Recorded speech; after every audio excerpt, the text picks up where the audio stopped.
Hi, Shyam and Praveen എന്നിവരുടെ ഡയറക്ഷനിൽ ഇപ്പോൾ ലേറ്റസ്റ്റ് ആയിട്ട് ആമസോൺ പ്രൈം വഴി പുറത്തിറങ്ങിയിട്ടുള്ള ഒരു തമിഴ് സൈക്കോളജിക്കൽ ത്രില്ലർ സിനിമയാണ് മെമ്മറീസ് എന്നുള്ളത്.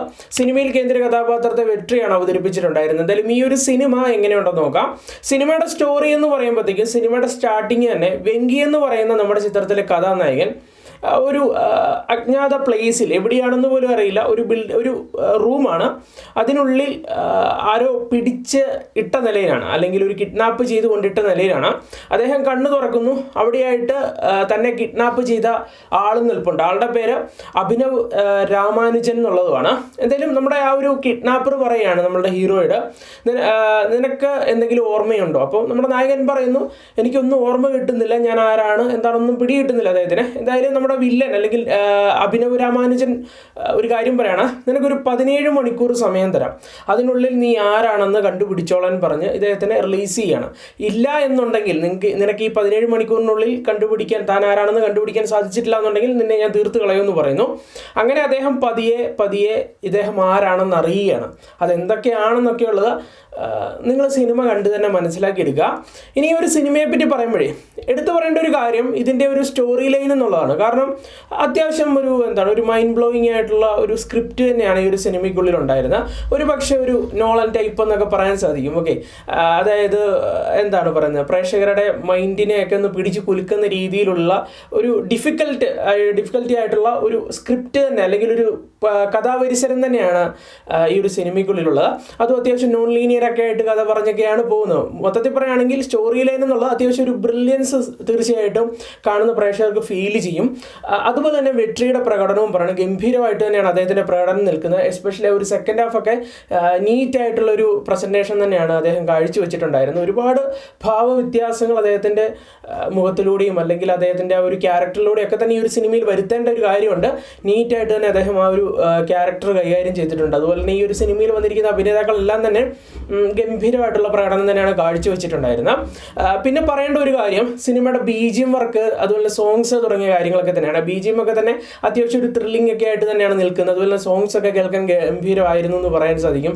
പിന്നെ സിനിമാറ്റോഗ്രഫി കാഴ്ചയിലേക്ക് എത്തുമ്പോഴത്തേക്കും ഇതൊരു OTT പ്ലാറ്റ്ഫോമിൽ നമുക്ക് കാണാൻ സാധിക്കുന്ന ഒരു സിനിമയാണ്. ഒരു പക്ഷേ തിയേറ്ററിലാണ് ഈ ഒരു സിനിമ കാണുന്നതെങ്കിൽ ഇതിൻ്റെ സിനിമാറ്റോഗ്രഫി കാഴ്ച പലയിടങ്ങളിലും കുറച്ച് അസ്വാഭാവികമായിട്ടോ അല്ലെങ്കിൽ ഒരു ക്വാളിറ്റി നിലവാരമുള്ള പോലെ ഒന്നും തോന്നിയെന്ന് എനിക്ക് പേഴ്സണലി എല്ലാവർക്കും തോന്നുന്നില്ല. എന്തായാലും ഒരു OTT പ്ലാറ്റ്ഫോമിൽ കാണുന്നു എന്നുള്ള രീതിയിൽ നോക്കി കാണുമ്പോഴത്തേക്കും തരക്കേടില്ലാത്തൊരു സിനിമാറ്റോഗ്രഫി കാഴ്ച എന്ന് പറയാൻ സാധിക്കും. ചില ഷോട്ടുകൾ, ചില ആംഗിൾസ് ഒക്കെ ഗംഭീരമായിട്ടാണ് നിൽക്കുന്നത്. എന്നാൽ ചിലയിടങ്ങളിൽ അത്രയും ഒരു ക്വാളിറ്റി ഫീലൊന്നും തോന്നുന്നില്ലായിരുന്നു. എന്തായാലും ഒരു കുഴപ്പമില്ലാത്ത ഒരു ഫീൽ നൽകുന്ന ഒരു സിനിമാറ്റോഗ്രഫി കാഴ്ച എന്നും ഈ ഒരു സിനിമയെ പറ്റി പറയാൻ സാധിക്കും. ഓവറോൾ പറയുമ്പോൾ ഇതൊക്കെ തന്നെയാണ്. ഒരു ഡിഫറൻ്റ് ആയിട്ടുള്ള ഒരു സ്റ്റോറി, അഭിനേതാക്കളുടെ മികച്ച പ്രകടനം, അതുപോലെ തന്നെ ടെക്നിക്കൽ സൈഡിൽ മികച്ചതെന്ന് പറയാൻ സാധിക്കുന്ന മ്യൂസിക്, BGM വർക്ക്, പിന്നെ ഒരു തരക്കേടില്ല എന്ന് പറയാൻ സാധിക്കുന്ന ഒരു സിനിമാറ്റോഗ്രഫി കാഴ്ച, ഇതൊക്കെ തന്നെയാണ്. ഇനി ഈ ഒരു സിനിമയുടെ പ്രശ്നത്തിലേക്ക് എത്തുമ്പോഴത്തേക്കും ഒന്നാമത്തെ കാര്യം എന്നുള്ളത് ഒരു ഇച്ചിരി കോംപ്ലിക്കേറ്റഡ് ആയിട്ടുള്ള ഒരു സ്റ്റോറിയാണ്. എല്ലാവർക്കും ഈ സ്റ്റോറി അംഗീകരിക്കാനും അക്സെപ്റ്റ് ചെയ്യാനും ഒക്കെ സാധിക്കുമോ എന്നുള്ളത് എനിക്കൊരു ഡൗട്ടാണ്.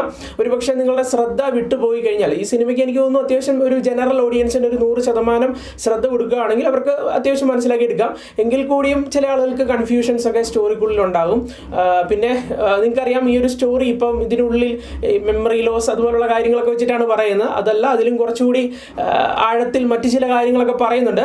അതൊക്കെ ലോജിക്കലി കണക്ട് ചെയ്യുമ്പോഴത്തേക്കും അംഗീകരിക്കാൻ പറ്റുമോ ഇല്ലയോ എന്നും എനിക്കറിയില്ല. ഇപ്പോൾ സയൻസൊക്കെ വളർന്നു, ചിലപ്പോൾ സംഭവിച്ചേക്കാവുന്ന കാര്യമൊക്കെ തന്നെയാണ്. ചിലപ്പം സംഭവം റിയൽ ആയിരിക്കും, എങ്കിലും കുറേ ആളുകൾക്ക് ഇങ്ങനെയൊക്കെ സംഭവിക്കും എന്നൊക്കെ തോന്നിയേക്കും. എങ്കിൽ കൂടി എനിക്ക് പറയാനുള്ളത്, നമ്മൾ ഈ നോളൻ സിനിമകളൊക്കെ കണ്ടിട്ട് കൈയടിക്കുന്നത് എന്തിനാണ്? ഓക്കെ, അതും എന്തെങ്കിലും സംഭവിക്കുന്ന കാര്യങ്ങളൊക്കെ തന്നെയാണ്. ഇതുപോലെയൊക്കെ തന്നെയുള്ളൊരു ഫിക്ഷനാണ്.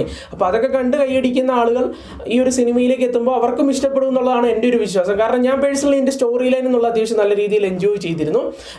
എങ്കിൽ കൂടിയും തിരക്കഥ അതിനുള്ളിൽ വർക്കൗട്ട് ആക്കി, അത് എക്സിക്യൂഷൻ എന്നുള്ളൊരു കാര്യം കുറച്ചുകൂടി ബെറ്റർ ആക്കാമായിരുന്നു. നല്ലൊരു പ്ലോട്ടാണ് ഇവരെടുത്തിരുന്നത്. അല്ലെങ്കിൽ ഒരു ഇന്ത്യൻ സിനിമ എന്ന് തന്നെ ഓടിക്കോ, അതിനുള്ളിൽ ഉപയോഗപ്പെടുത്താവുന്ന ഒരു ഡിഫറൻ്റ് ആയിട്ടുള്ള ഒരു സബ്ജക്റ്റ് ഒക്കെ ഈ ഒരു സിനിമയ്ക്കുള്ളിൽ എടുത്തു. എന്നാൽ എക്സിക്യൂഷൻ ലെവൽ കുറച്ചുകൂടി ബെറ്റർ ആക്കാമായിരുന്നു, അല്ലെങ്കിൽ ക്ലൈമാക്സ് ഒക്കെ കുറച്ചുകൂടി ഇമ്പാക്റ്റ് ഒക്കെ സൃഷ്ടിക്കുന്ന രീതിയിൽ ആക്കാമായിരുന്നു എന്നുള്ളതാണ് എൻ്റെ ഒരു അഭിപ്രായം. എന്തായാലും എന്നെ സംബന്ധിച്ചിടത്തോളം ഒരു ഡിഫറൻറ്റ് സ്റ്റോറി, ഞാൻ ആദ്യം പറഞ്ഞ പോലെ തന്നെ ഒരു പോസിറ്റീവ് സൈഡിൽ പറഞ്ഞ ഡിഫറൻറ്റ് സ്റ്റോറി, വെട്രിയുടെ പ്രകടനം, ഇത്തരത്തിലുള്ള കാര്യങ്ങളൊക്കെ ഉള്ളതുകൊണ്ട് തന്നെ ഒരു വട്ടം കണ്ടിരിക്കാം എന്നുള്ളതാണ് എൻ്റെ ഒരു അഭിപ്രായം. ഒരു വൺ ടൈം വാച്ചബിൾ എക്സ്പീരിയൻസ് നൽകുന്ന ഒരു സിനിമയാണ്. എന്തായാലും കണ്ടിട്ട് നിങ്ങളുടെ ആ ഒരു എക്സ്പീരിയൻസ് ഒക്കെ ഒന്ന് ഷെയർ ചെയ്യുക. കാരണം എല്ലാവരും ഒന്ന് കണ്ടു നോക്കുക. ഒരു ഡിഫറൻ്റ് ആയിട്ടുള്ള ഒരു മൂവിയാണ്, അതെനിക്ക് ഉറപ്പ് പറയാൻ സാധിക്കും. അതായത് ഒരുപാട് ട്വിസ്റ്റ് ആൻഡ് ടേൺസ് ഒക്കെ എന്തായാലും ഈ ഒരു സിനിമയ്ക്കുള്ളുണ്ട്. അതായത് ഒന്നിലധികം ട്വിസ്റ്റ് ആൻഡ് ടേൺസ് ഒക്കെ ഉണ്ട്. നമ്മൾ അപ്രതീക്ഷിതമായിട്ട്, അത് നമ്മൾ ഒരിക്കലും ഗസ് ചെയ്യാൻ പോലും പറ്റാത്ത രീതിയിലുള്ള ടേൺസ് ഒക്കെയാണ് സിനിമയ്ക്കുള്ളിൽ മധ്യഭാഗത്തൊക്കെ ഒരുപാട് വരുന്നത്. എന്തായാലും അതൊക്കെ കൊണ്ട് തന്നെ ഒരു വട്ടം കണ്ടിരിക്കും. ഒരു വൺ ടൈം വാച്ചബിൾ സിനിമ. ഒരു 6 out of 10 ആണ് നൽകുന്നത്. 10/6. കണ്ടിട്ട് നിങ്ങളുടെ അഭിപ്രായങ്ങൾ തീർച്ചയായിട്ടും ഒന്ന് കമൻറ്റ് ബോക്സിൽ പങ്കുവെച്ചേക്കുക. എനിക്ക് തോന്നുന്നു ചില ആളുകൾക്കൊക്കെ ഒരുപാട് ഇഷ്ടപ്പെടാൻ ചാൻസ് ഉണ്ട്. കാരണം ഒരു തമിഴ് സിനിമ, ഒരു വ്യത്യസ്ത രീതിയിലുള്ള സിനിമയൊക്കെ ആയിരിക്കണം എന്നൊക്കെ ആഗ്രഹിക്കുന്ന ചില ആളുകളൊക്കെ ഉണ്ടല്ലോ. അവരൊക്കെ കണ്ടു കഴിഞ്ഞ് കഴിഞ്ഞാൽ അയ്യോ ഇത് അടിപൊളി സിനിമയായിരുന്നു എന്നൊക്കെ പറയാനും ചാൻസ് ഉണ്ട്. എന്തായാലും നമ്മൾ എല്ലാ ഓഡിയൻസിനെയും പരിഗണിക്കണം. അതുകൊണ്ടാണ് ഒരു 6 out of 10 നൽകുന്നത്. എന്തായാലും ഈ ഒരു കുഞ്ഞു റിവ്യൂ നിങ്ങൾക്ക് ഇഷ്ടപ്പെടുക തീർച്ചയായും ലൈക്ക് ചെയ്യുക, ചാനൽ ഇഷ്ടപ്പെടുക സബ്സ്ക്രൈബ് ചെയ്യുക. അപ്പോൾ ഇതുപോലെ മൂവി റിവ്യൂസും കാര്യങ്ങളൊക്കെ ആയിട്ട് ഇനി ഞാനെത്തും. അതുവരെയും ബൈ ബൈ.